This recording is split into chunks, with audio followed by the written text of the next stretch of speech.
Should black targeting businesses be owned by non-black people? I'm watching this show on Netflix called Friends from College. Okay. So best in series? Yes. Yeah. Oh, yeah. I was not fitting the typical aesthetic on the show. And so I just used it. I filed for divorce on my first year anniversary. For me, the main reasons why I terminated the marriage were infidelity. I realized that I'm not a babe that can manage even one time. I can't. Chunks of life, chunks of passion, chunks of entertainment, chunks of relationships. So give me some more, give me some more, give me some more.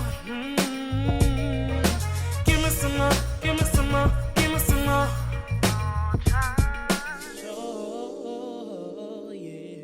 Hi guys, welcome to the Mo Chunks Show, where we inspire and educate you to live well and thrive in your faith, career, and relationships through conversations, events, and so much more.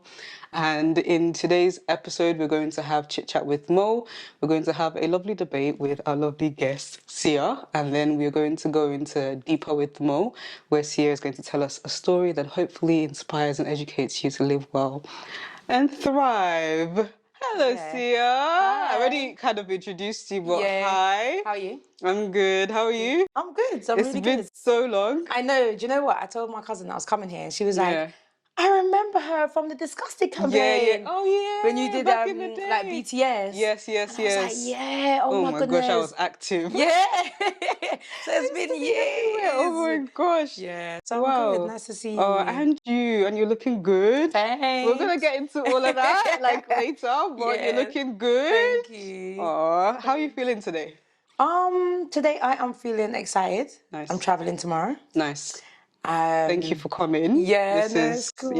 amazing. But yeah, I feel really good. I'm positive. I feel like I'm rounding off the year the way I wanted to. Nice. So yeah, I'm happy. That's good. That's good. Thank you so much for coming on the show today.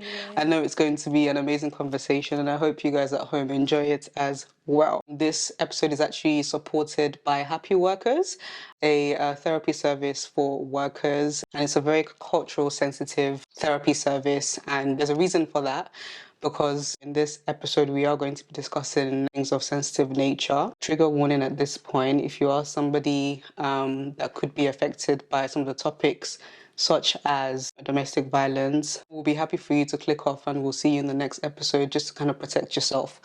That's not all we're talking about, but it is involved, so we have a responsibility to let you know that. Okay? Happy to go ahead? Yeah. Okay, so first we're going to go into Chit Chat with Mo. So we're going to have a mini debate before we go into like the main interview part. Debate.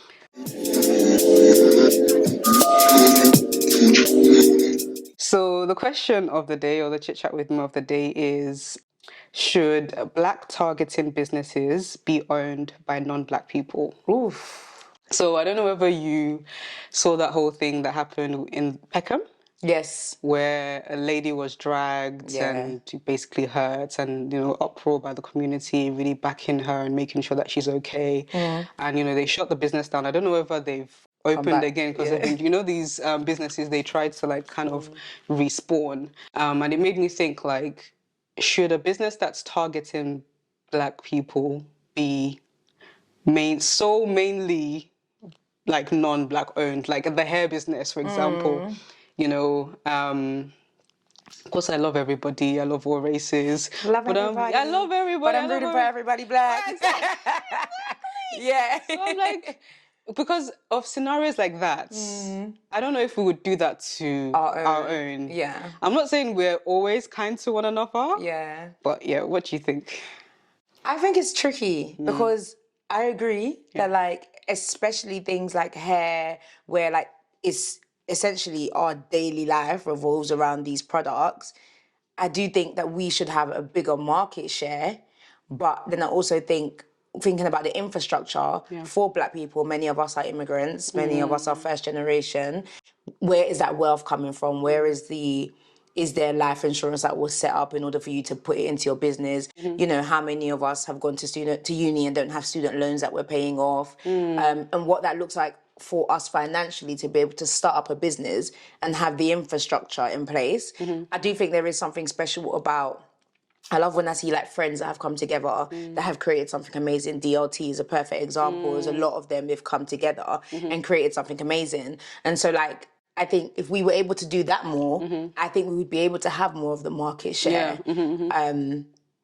And whilst we're not kind to each other, I think there's a cultural understanding that kind of supersedes, is that the word I'm looking for? Like customer service. Yeah. So like if Auntie comes into the shop and Auntie's like, no, I need to return this. Yeah. You know that she's not being disrespectful. It's That's just the how way we she talk. talks. That's It's the way just a we... passion. Yeah, it's the way we express ourselves. You know what I'm saying? So I'm not going to take offense. If Auntie says, I'm walk out of this shop now, I know she's not going to walk out of the shop. Auntie, just calm down. Yeah, like, do you know what I'm saying? We know how to talk judge to ourselves. Yeah. So I think that's the problem. But then I also think, I saw on Twitter last week, Whitney from Love Island. She started a hair brand. And I saw the comments and I said, my people will never change. I just didn't even have time to caution people in a sense of why do we do this to one another? We complain when it's other races and how they treat us. Somebody is now trying to, you know, enter the market. Okay, fair enough. You felt like this wasn't good and this wasn't bad. I'm not saying we shouldn't critique one another, but I just think it's the way we do things and the volume. It's on like maximum 100. It's like businesses disappoint us on a day-to-day basis. Yeah. Okay, let's not name any brands. No, you're trying. There are some. Yeah. You have to be careful. There are some brands that you're like, oh, that's what you came up with for the concept. You don't see yourself on the website and we'll just do one tweet and leave it. Yeah. But for our own mistakes, it's too loud. It's the way, it was even the grammar that I started seeing. I was just like, wow. So you guys really know about photography like this. So what? So you guys know the law? Wow. Like, I just thought, I'm not saying that like I think we should have a community in which we regulate each other. Yeah. You're right, it's the way we do things. I mean, like the whole thing with Nella Rose is another example, but I think it's the way we do things. So we're not helping ourselves to grow and glow. Yeah. Yeah. We've got a long way to go. Like I've mentioned it before on this channel that I believe that we are, as you mentioned, we're first generation immigrants. My parents were immigrants and, you know, went to school here and everything. And we're not yet in a place where we have the capital to do as well as other races. It's not to put us down. I'm just saying as a collective. I'm not saying there aren't people amongst us that are doing really well and very financially savvy, but we have a long way to go. Yeah. And I think we do need to be more strategic about how we're going to get there. And part of that is maybe minimizing the critique a little bit, just a little smidge. Like Nella Rose recently went on I'm a Celebrity, and there was an outburst that happened, and you know, lots of people had different commentary about it. I just feel like we need to just protect ourselves a little bit more, just because we know that some members of other races will not be like they will take it to the next level. Yeah. So do we really want to be telling ourselves off on this platform this platform? That's my thing. I think that's also, like, I did a video on TikTok and there was like a lot of things to the point where I just muted it for my friends only because I just thought, but my thing is not that we shouldn't correct. Yeah. I think there are ways, Chucky and Poet did it on their podcast. Yeah. And I think the way they did it was beautiful. Right. They corrected in love. But also said that we still love you and we're protecting you. And I think that that's the key thing that I'm trying to explain to people. It's not that you can't comment on something. It's the way in which you do things that I feel like a lot of the commentary I saw, you guys are giving a bridge for racists to walk across. Exactly. That's what you're doing. It's kind of like your friends and family, you give people the license to disrespect them when you do it when you're as doing well. it. Yeah. Why they not? Why would they not? They're seeing black people, black girls that look like Nella on a platform. I'm so sorry. I'm not condoning bad behavior or, you know, unresolved trauma, but grace needs to be given. It does, yeah. Especially for, I'm sorry, we don't need to be displaying critique publicly for each other. I don't think so. I just think the world isn't always fair to black women. I'm not saying the world isn't always fair to black women, because I know someone will be in the comments like, why is it always black women? Like, you know, we're talking about, do you understand? Yeah. I think we do need to root for each other just a tiny bit more. Yeah. Like, just have each other's backs. Like, in-house, deal with it, but Outside, know? that's my people. Exactly. Yeah, absolutely. So should we conclude? What do you think? I know we've kind of gone off. You guys let yeah. us know what you think as well. Should black targeting, as in black targeting over there, your primary target audience, should they be owned predominantly by non-black people? I'm going to say yes. Yeah. We just need to work on our customer service skills. Yeah. And the way we and I guess that would come with time anyway. Yeah. But yeah, I'm gonna say yeah. I think that we do deserve to. Yes, have as in black people should be the as in black dominant. people should. We deserve to have the majority of what we're partaking in. Other communities do it, and they do it amazingly well, which we can see, and it works. Yeah. It keeps wealth within the community. So yeah, we should. If we can just try and come together. I know the world hasn't like given us the best beginning, but I think we can still turn it around. And it sounds so fight the power. Yeah. It's a little, literally, this is how communities start and advance and grow. Yeah. Agreed. Definitely ask you that because I know you're like an entrepreneur. We're going to go into that. But I thought that would be a nice question for you guys. So you guys let us know in the comment section as well. What do you think of today's question? Should black targeting businesses be owned by predominantly non-black people? Is there anything that you've kind of seen this week that you like? Because we have a segment called Best In, where I personally share some of my favorite things. Do you have any favorite things from this week? As in favorite things that I've done, or Anything. It could be like a movie, fashion, whatever it may be. So I see you doing your fashion as well. Yes. So, two things. One, I'm watching this show on Netflix called Friends from College. Okay. So best in series. Yes. Oh, yeah. I love it. I think that it shows a dynamic. It's a group of friends. They all went to college together. They're a lot older now, but they're all kind of still holding on to what they had in high school, which includes one of the ladies and one of the guys who are both married.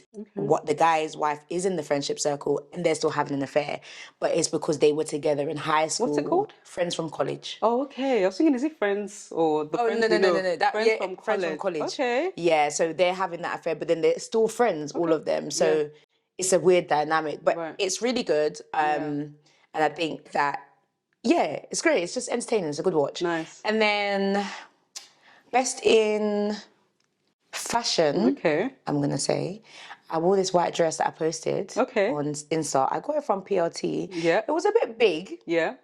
But when it came, I said, I don't have time to send you back. Right. Okay. So we're going to make it work. We're going to make it work. What happened with it? It looks good? You like it? We'll put it, we'll insert it. Oh, right. Yeah, best in fashion. Yeah, so. Yeah, I don't know what's my best in this week. Best in, what have I seen recently? It's not really like a best in. I'd say it's more of an opposite. Did you know that they cancelled Riches? No way, so on ITV. Kind of best in series. Riches on Prime. Why? Yeah, it was so good. The black owned business. Interestingly, beauty we're business. talking about. Yeah, that was one of the best shows that I have watched of the representation. It was. Why did it get cancelled? They just said they weren't renewing it. Prime. I think it's produced by Prime. Oh. I think it's on ITV as well. Yeah. And the first season was so amazing. I was literally thinking, I can't wait for the second season. And they've come out and said it's been cancelled. And I think the lead actress also wrote like a statement, the Notes app.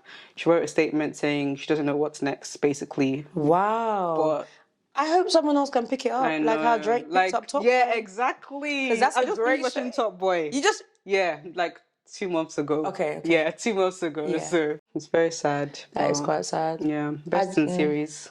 I didn't. To be fair, that's sad. I was going to say I didn't expect it to get renewed. But I know that with all black cast, all black stories are a lot harder to get through that next stage. Why is that though? Is it because it's so niche? Because I'm guessing everything's a numbers game. Being a creative myself, I understand like a numbers game. Do you understand? Yeah. Is it because... But I would have, to be fair, I don't know, because I don't know what the numbers were, like the viewership. But I know that plays a massive part. There was another one on BBC Three, just for Michael Salami was the lead in that one. And it was great. It was like shorts on BBC Three. But it didn't get renewed. And it was like, I don't understand. But this we're is watching. A great watch. But I'm watching. We're watching. I come for like 10 people. If it's like a niche thing, is it that our numbers are not enough? Yeah, because then it shouldn't matter. If it's a niche, then the number shouldn't be the priority. Right, it should be the volume within that niche, right? But I guess maybe it's more on a global. They just look at it as a whole. Yeah. Like it doesn't matter if it's like, niche. Whether you're top 10 or not kind of thing. That's sad though. Very sad. But then there's things like Nollywood movies on like Netflix and Nollywood That's series, true. and that's very niche, and they Yeah. get renewed. So Doing very well as do well. they get renewed? I'm not sure. But then to be fair, Netflix is a whole different ball game. But yeah, that's Sad. It's really sad, is and I really hope they sad. bring it back. That was my best in series. So definitely check out Riches season 1 if you haven't already. It's on Prime and it's on ITV as well. Yeah. Okay.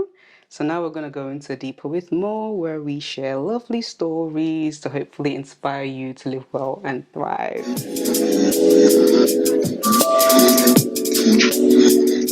Okay. It's been a while. I've spoken I about know. stuff. Oh my but, gosh. Yeah. But you should be used to talking. So. Yeah. The talking part. I think the talking part is fine. Yeah. It's the deep stuff. Yeah, But, yeah, because it's deeper with Mo. Okay, so first of all, let's get to know you. Obviously, I know you, but let's get to know you. You guys might know Sia from a lovely TV show called BkChat. It's a TV show, right? Like online TV show. Yeah. Online show, BkChat. So, but I want to get to know you beyond the show. So let me know a little bit more about you, or let us know a little bit more about you beyond BkChat. Who is Sia? CR, who's CR? So yes, as you said, like obviously I think my glow Yeah. was from BkChat. BkChat did amazing things for me, opened like amazing doors, and then off the back of that, I was already doing events like behind the scenes with BkChat, just not on that like on a massive scale. Right. And then so I continued with the events. I had an event called Date Night, which became like an annual thing, and it had like a really good cult following. We had like speed dating. It was just a vibe. I couldn't really describe the atmosphere. It was just something different. Yeah. And so that continued, and I think the last one I did was just after the lockdown.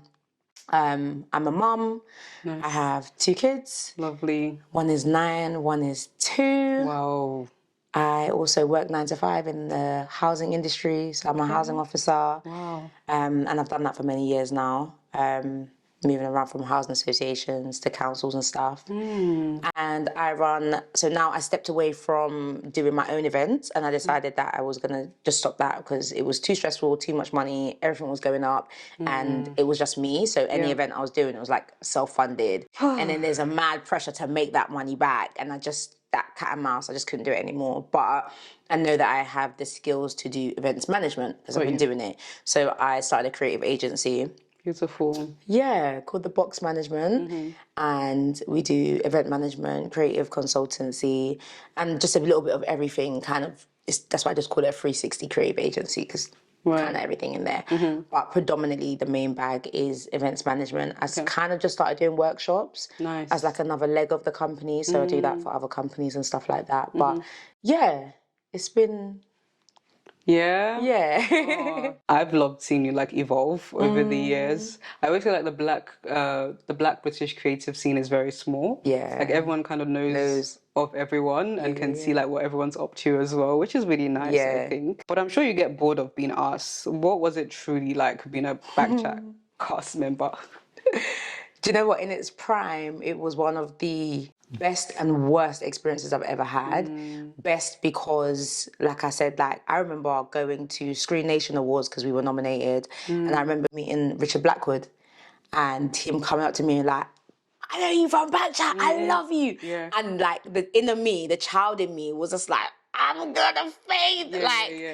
I have grown up laughing at your jokes, and this little YouTube show has done so well that now like people in spaces that I've admired. I remember the same thing with Eddie Caddy and like building relationships with these people, even if it is like a now we see each other and hi, you're right, but it's based off you seeing me on this show.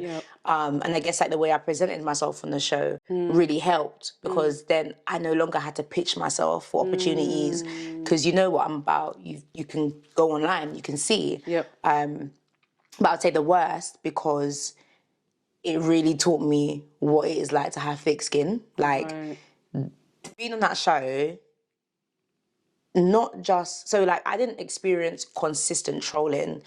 But there would be like heights, right? So we'd have like reunions, for example, where the trolling is at its highest. Because like, for example, if there's an altercation, I remember there was like an altercation with Nunu, and off the back of that, it was like I deactivated my Twitter because I just thought, y'all not gonna play with my mental health. But then like seeing cast members, so I remember like Esther, for example, like there was times where she would get like death threats. It was so intense, but you feel for each other. Like, so even if it's like, okay, we're not best friends, but we're human beings, we're castmates, we work together, we're in an environment for hours on end filming, you feel for each other. And I think social anxiety, I really suffered from that for some time because I'd go out and like people would be like snapping with their friends, or I'm out with my friends or my mum or my daughter. Do you know what I mean? And like, I get it, but at the same time, my mum's like, "What's all of this? Yeah. Is this from the show?" And I'm like, "Yeah, it is." Like people would send my mum clips and stuff, and sometimes I felt like reporting you. Why? Do you understand? At what age? Yeah. Like you guys are talking about mad stuff on this show, and my mum is like really heavy in ministry, and so is my mum's side of the family. And to be honest, they supported me like wholeheartedly. They were super happy with the way I presented myself because that's just who I am. But still, I don't want my mum to be seen about period bloods and sex, you know. Yeah. So yeah, it had its pros and cons. But for me, I think being a part of something that was iconic for the culture, and seeing where it's gone, like obviously they're now Blue Therapy, E4, and like having those relationships is just, I think it's amazing. Yeah. I think I truly do. We do really underestimate how far like the World Wide Web can go. Yeah. Because it opens you up to so many different people. Yeah. Like when you're saying death threats. You'll be thinking, why? How did we get to this stage? Do you get it? But people like, and it's funny because I even had something like this just over the weekend. But people feel like when they watch you, that they know you. Right. And that like there's this familiarity. I guess BkChat was a very familiar setup. Friends debating in a kitchen. That's something that most of us can relate to. So a lot of people watch the show and they feel like, oh, I know her. Oh, she's my person. I can tell her. I can talk to her anyhow because I know you. Yeah, I know you from that show. But from our perspective, we're not even parasocial relationships, they call it. Yeah. Yeah. Yeah. Where you're like behind the screen. Yes. Yeah. So it is, it's a one-way relationship. And so, like I said, I had it on the weekend where somebody got offended because I don't know them, never met them. We were out, I was out for my friend's birthday. They stopped dead in front of me and were just staring at me. Like, to my friend was like, do you know her? And I said, nah. What was the purpose of the stare? And then she said, I know you, you're from BkChat. Me too. Hi. Yeah. Just be normal. She said, no, the way I greeted her is not good enough. Oh. So, do you get it? But for me, it's just like, so, yeah, pros and cons. But for me, I just think, yeah, BkChat did amazing things, not just here, internationally. Like, it transcends, like, British culture. It's like a bit like what Top Boy has done. And in no way, Top Boy. Amazingly, like it's transcend, like it's opened the door for them to see a bit more of our culture, British culture, Black British culture. So, yeah, it was good. Yeah, no, it's really an interesting world with parasocial relationships because you do want to honor and look after people like that love you and love what you do, and obviously respect them as well. Yeah, but absolutely. I think sometimes the expectations can be a bit high based on their emotional reaction to you. Yeah, you know. Yeah. Definitely. We kind of touched on this, but I wanted to kind of ask, like, what were some of the pros of being on such a global show, and like, did you take it into like business specifically? I think like one of the main pros was like branding. It was just like as soon as in 2017 when BkChat was doing the views it was doing, there was no show like BkChat. There was no debate show that was doing the type of views that we were doing in a week. There was no show that had a reunion set up and we're selling live tickets and we're selling very out. Innovative, yeah. Very like Andy did something that if you hadn't seen it before you would say it's madness and that it won't work, and it worked. And it had a very good run. I did season 2, season 3, and both seasons were very successful. And off the back of it, I got to go on ITV News and talk about my campaign. And so I didn't go into it with any sort of like plan. But as soon as I got into it and I said, so I can chop in this thing, I'm not worried about. Exposure is everything. It's everything. Exposure in and of itself, I believe, is a currency. Yes. If you know how to use it well. Like, if you know where to spend it, Yeah. quote. Yeah. If you know where to spend it, like, there's loads of different conversations about like influencing and content creation, and is it really sustainable? And I'm really keen into and observing that it's the influencers and content creators that think beyond the internet current. Like, it's a currency, but what can you do with it? Yeah. You know, they're the ones that tend to last. You know, the standard test of time. Yeah, which agreed. is quite interesting. I think it's very interesting. I think what you can do with like an image of what people have of you is very key. So like I always say, like, there's no such thing as bad publicity. It's about what you can do with that image that somebody has of you. And I think for me, I knew where my connection points were. My connection points were weight, because that's where people connected to me, women connected to me. And my connection points were that I was not fitting the typical aesthetic on the show. And so I just used it to my advantage. And then, you know, I'm doing events and stuff like that. Automatically, people are more inclined to come out to an established person or someone that they see as, oh, okay, well, so-and-so might be here, or this is an event that so-and-so is promoting. Cons were that I think a lot of people that I grew up with, so I'm from Northwest London, and I grew up in the hood, so we all came up together. We're all from an estate, like we all went to schools that were close to each other. So even now, like if one of us from school has a birthday, we'll get to see each other.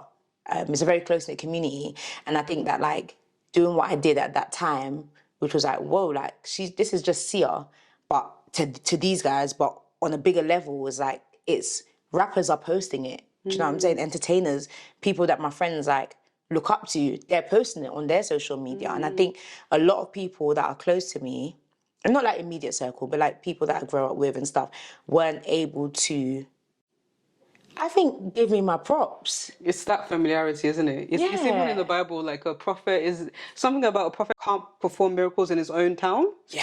Because of you don't tap into the anointing. Yeah. Because they're and that, I feel like there's pros and cons to that. I think around your people you still want to be a normal person. Yeah. Where does your love for events come from? Because I know that's been a big part of your brand. I know you went quiet on it, but I didn't know you kind of shut it down. Yeah. You know, So I shut it down. Moved more into like events management. Yeah, I don't know where my love for it came from, you know. I always did I grew up in church, always doing like stuff in the church. Yeah.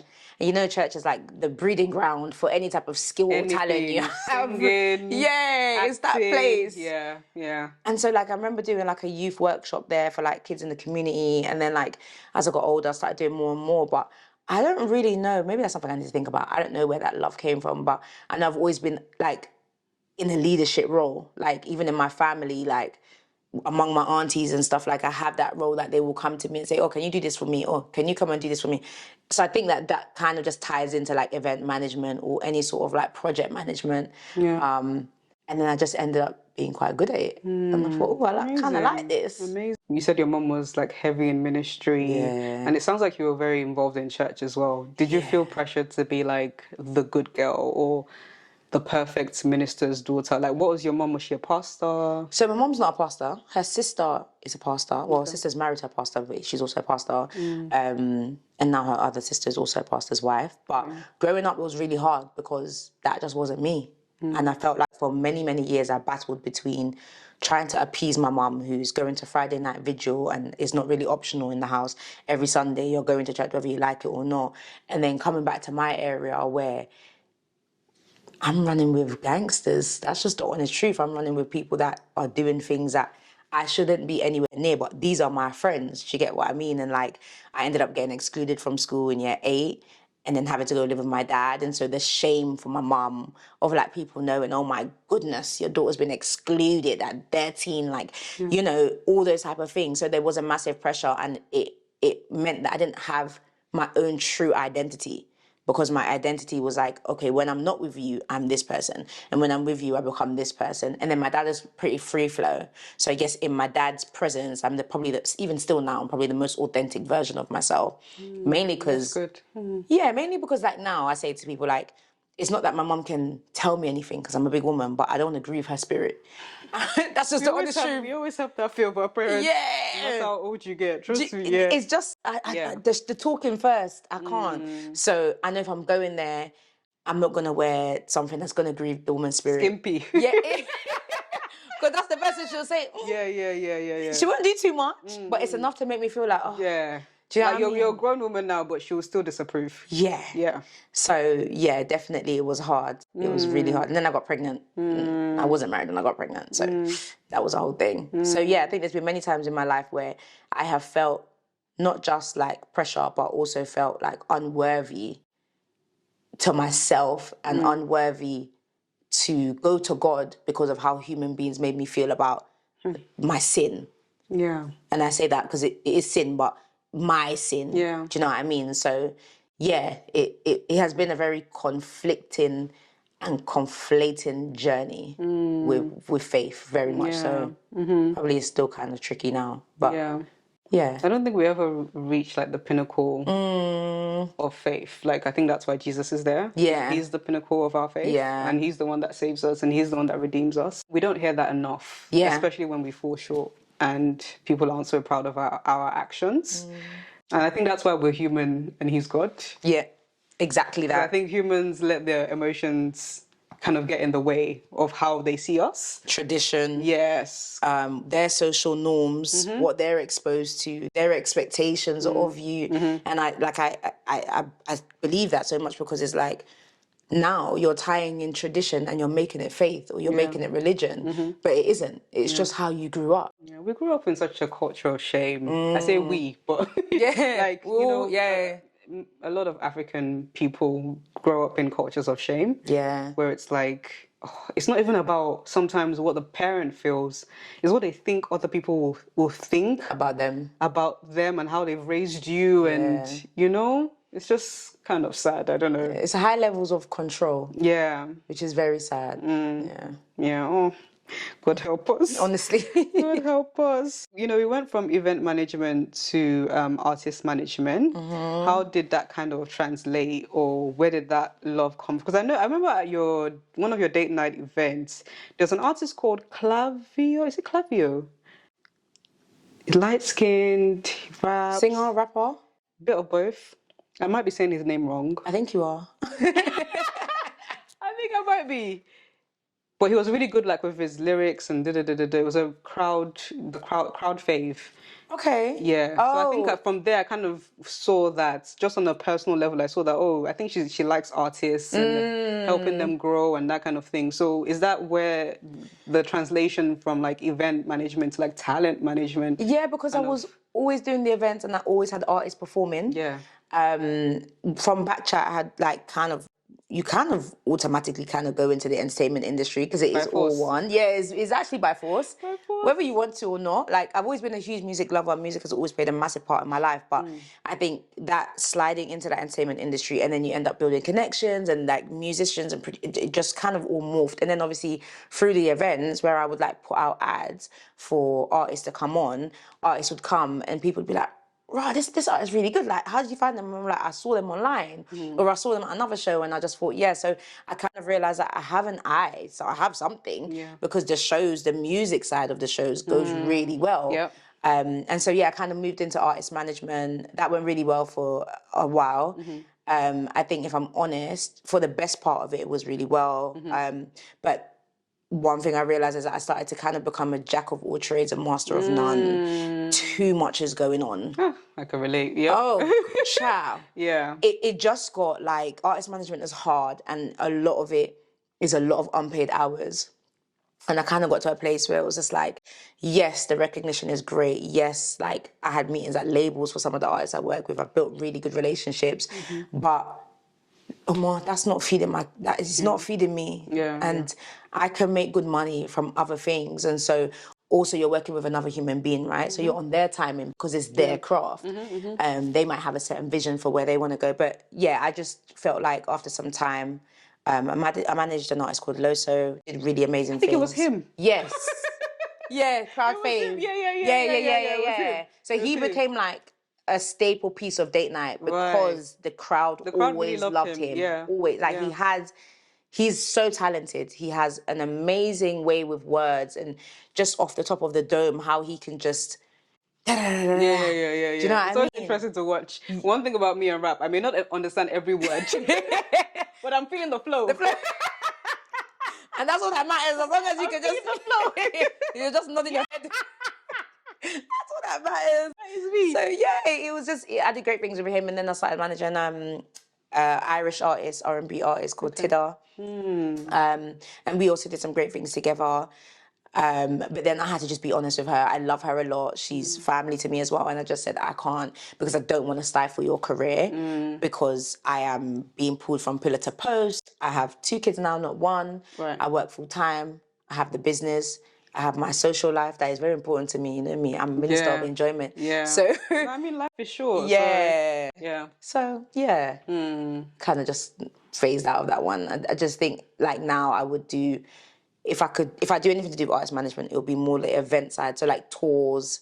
I have an artist I'm really close with. He has a really good following musically, and he wants to do an intimate show. Got you. So that works for me because that's event management. So that is what I'm more like looking to get back into, and that side. But that daily, I can't. I can't. It's too much. Yeah, it's interesting because I think it's a nice process though to go through as a creative, like exploring different things, because you're able to then say, okay, I've done that. Yeah. And this was the result. Yeah. And you can informatively like make a new decision. As opposed to what if. Like what if is something that plagues me personally. Like that's why I try things out a lot, just to see, okay, now I know for real. Yeah. And if it doesn't work, then I'm happy in that decision. Yeah. That But then it's also good to move with discernment as well, because it's like sometimes you may not have had to go through that entire process just to find out. Just to find out. Yes. So you one day shared with us that you got married. It was very random. Yeah. I think you just dropped like wedding pictures on the socials. I think it was on Instagram at the time. What was the decision or the thinking behind keeping that to yourself until the day? I'm saying it like I didn't do the same thing. Because when I saw you, I was like, huh? What? I think the first picture I dropped was my wedding ring when I got engaged. Okay. I kept it to myself for multiple reasons, because I think I've never really been someone that posts relationships or posts the kids. I've only just started getting comfortable posting them on TikTok, where they're a little bit bigger now, and I feel like kids are old enough to say no if they want to film, and yes if they do. But I posted my engagement pic. And it did what it did on the internet. I guess people realized like kind of your reactions, like whoa. Yeah, very surprising, because we're used to seeing everything as it's happening. Yeah, exactly. So I think a lot of people didn't even know that like I was in a relationship or anything like that. So. And what was the reason behind that? Did you just want to keep it to yourself? Was it just a personal? Do you know what? When I think back now, I think there were so many things happening in the background that I felt like this relationship is navigating it is not as seamless as I would like it to be. He had other children, so the other mums. Yeah. I felt like there was just stuff that now, obviously in hindsight, had I read deeper into those things, I wouldn't have got married. But here we are. But I think that subconsciously those things probably played a part into why I didn't want to put it out there. But also, he's not a social media guy. He's not on social media like that. So there was no reason for me to really like create. I can't even really see myself doing boyfriend-girlfriend content. That's just not me. So that was kind of part of it. So a mixture of things. Like you naturally, that's not who you both were, but then also like behind the scenes, maybe subconsciously there were some things that were going on that was actually adding the layer of social media might have been too much. I understand. Definitely. And at the time, how would you say, and I know this is a very sensitive question, how would you say like your daughter adjusted to your new relationship status? Going from a woman who was probably dating to now having a man in the house, living with, I'm sure you lived together? Yeah, we lived together. Not every married couple lives together. Yeah.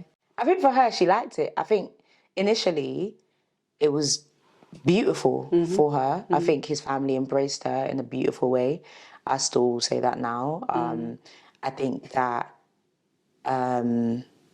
for her it was different initially because it was like, it's always been me and my mum. And now I'm having to share you with this other person.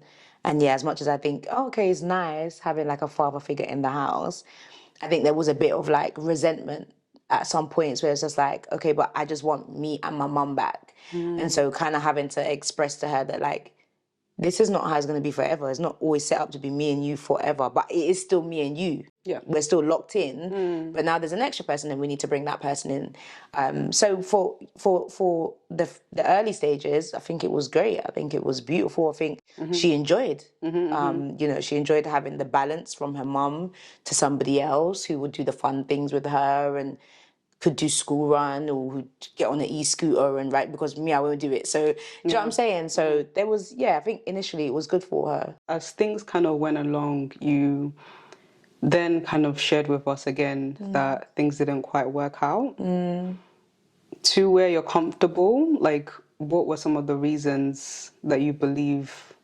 It's so hard to pinpoint with relationships. They're so delicate and complicated. Yeah. But to your understanding and to where you're comfortable, what would you say caused it to break down? Like, that must have been hard as well. It was. I think for me, the funny thing is for me, it's not hard to pinpoint why I terminated that marriage. I'm very clear on why, and I think that's why my conscience is 100% clear.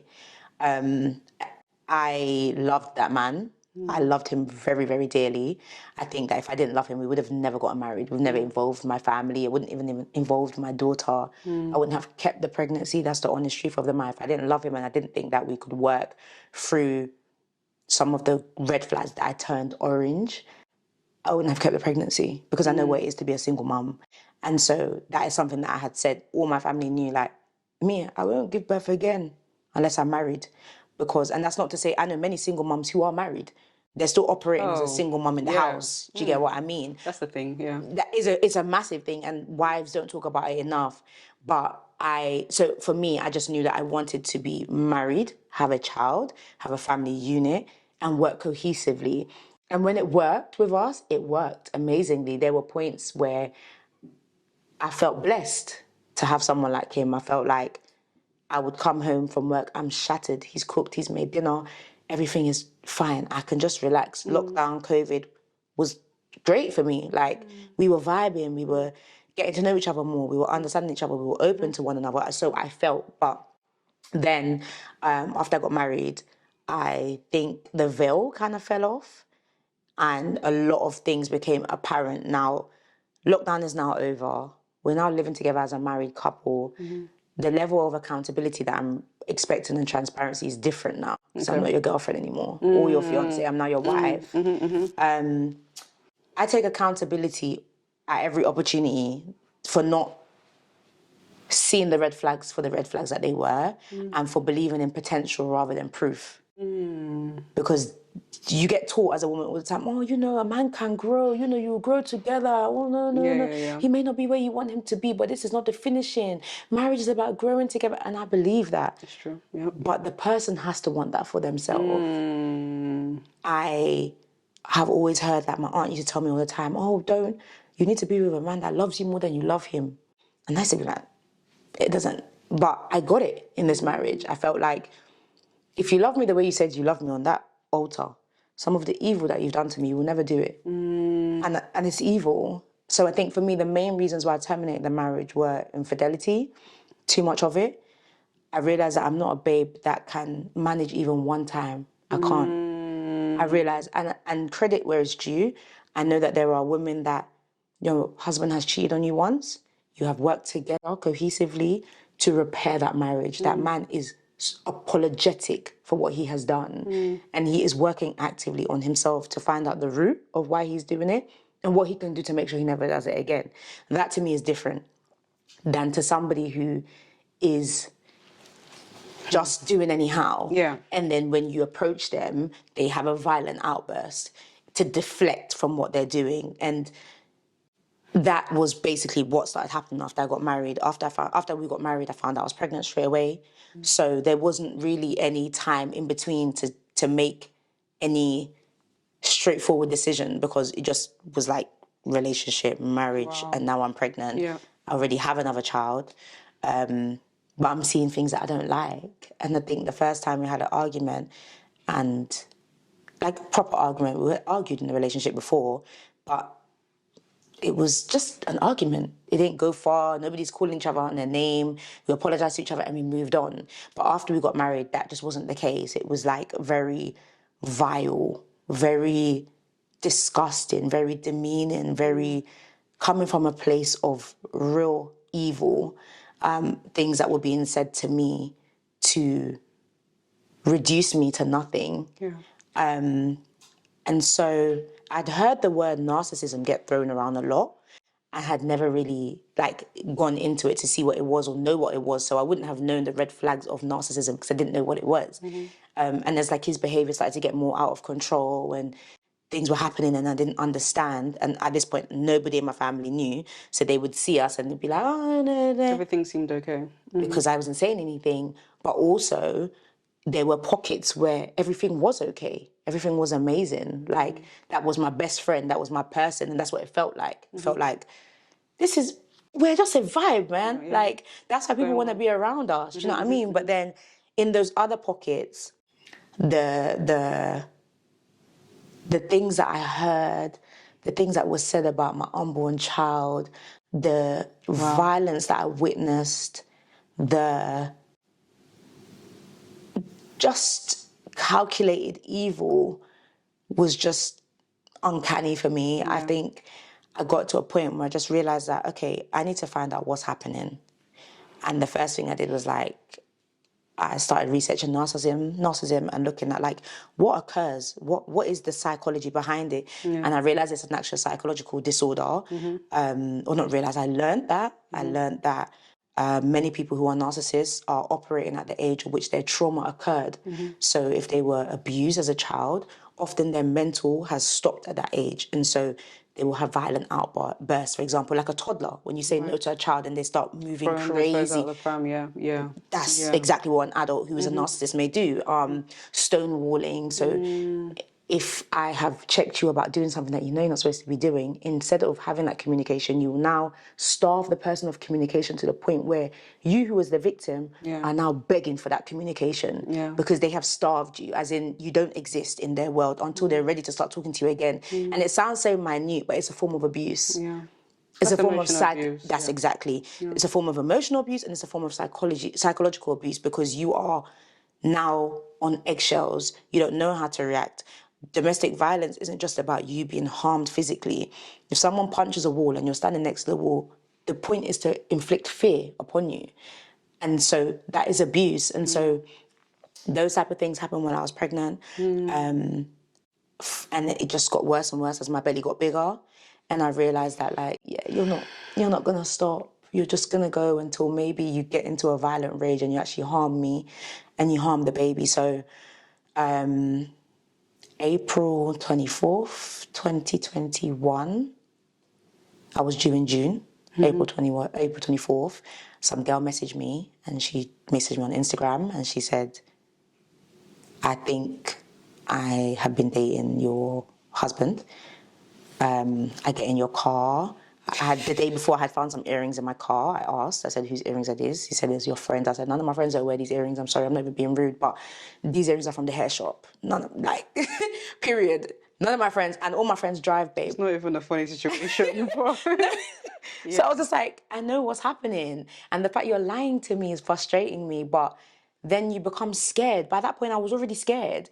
How will I now go back? How do you approach somebody that has outbursts like that? Yeah. So now I'm in a chokehold. Is like I'm vexed, but I can't say nothing. But you're the one that's. Do you know what I'm saying? So anyway, she told me this is what's going on. Obviously, when you get into my car, it will say Sia's iPhone. You two, you're using my clout to tell women, oh yeah, that's my wife, but things aren't really too good right now. Like, so for me, it was the humiliation. It was the sheer disrespect because, my dear, if you're going to go outside, like, there's just some basic ground rules. Let's just be managing, like, do you know what I mean? So that day I made up my mind. At that point, I had told my family what was going on. Not to the extent, but that day I just made up my mind and I just called a locksmith, changed the locks on the door. He had the spare key to my car, so I called BMW, deactivated the key. called the council, and I said, no, I called the police, told them what's happening. And I showed them, I had been videoing, I had been recording. There was a point, I remember, like, he had an outburst and I just started recording because I thought, today I'm going to die in this house. Wow. I'm going to die in this house. And I know my sisters, they know that everything is on my phone. So let it be on my phone. Until now, I have it and I've never played it. But one time when I played it for the police.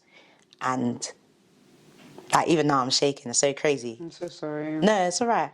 I think it's like a part of like understanding trauma and understanding that like, yeah, like I experienced some very traumatic experiences in a time where I was most vulnerable because I was pregnant. And so I recorded, and that day I just thought, today, I don't care what happens, I don't want nothing to do with this man. And so the council, obviously the police had gotten involved, which means social services became involved due to the level of violence and all of that. And the council moved me within 24 hours. So I was private renting. So everything was just like, I'm breaking my lease, which is for 2 years, and I'm breaking it a year in. So that financial thing now is on me. There's damage in the house from all the things that have been broken. The lease is in my name. So the car, you've damaged the car, you've keyed my car, you've done all of that. That is in my name. The finance is in my name. You've run up tickets. The car is in my name. So it wasn't just the physical element. It was like, okay, the financial element everything. is my whole world. Meanwhile, I'm contracting. So I know that once I stop working, my income is going to stop because I'm not in permanent employment. And so what does that look like? And so with all that in play, I still said, I'm done. And so the council moved me. He didn't know where I was until the day I gave birth, which was, so from April to June. Blocked him, blocked his mum, blocked everybody apart from his sister who I had a relationship with. Yeah. And then when I gave birth, I ended up having a planned C-section because I got like to my due date and my midwife was like, yeah, I don't think you have the mental capacity to push, or if it goes wrong based on your first pregnancy, I'm not convinced that you'll be able to, have the strength that you need to have. And so I had a planned C-section, gave birth, and then my friend was there with me and I said, you can call him and tell him this is a safe environment. I'm not trying to come in between him and the child. Yeah. And I think that my daughter still deserves to have skin-on-skin contact with her father, no matter how I view him. And so he came. I just remember feeling very, like, cold when he came. Because it was just like, look at this beautiful baby that we've made, but this whole marriage is a mess. Like, I can't even call it a marriage again. Yeah. Like, you've been out of the house for months. But before I got the locks changed and everything in April and I fled, we had already separated in February because I had said, this is not working for me. This setup that you're trying to live where you have baby mum here, you do this, you go here, you come back, I'm your wife, and then it can't work for me. And that was not what I signed up for. Hello, gorgeous people. Thank you so much for tuning in so far.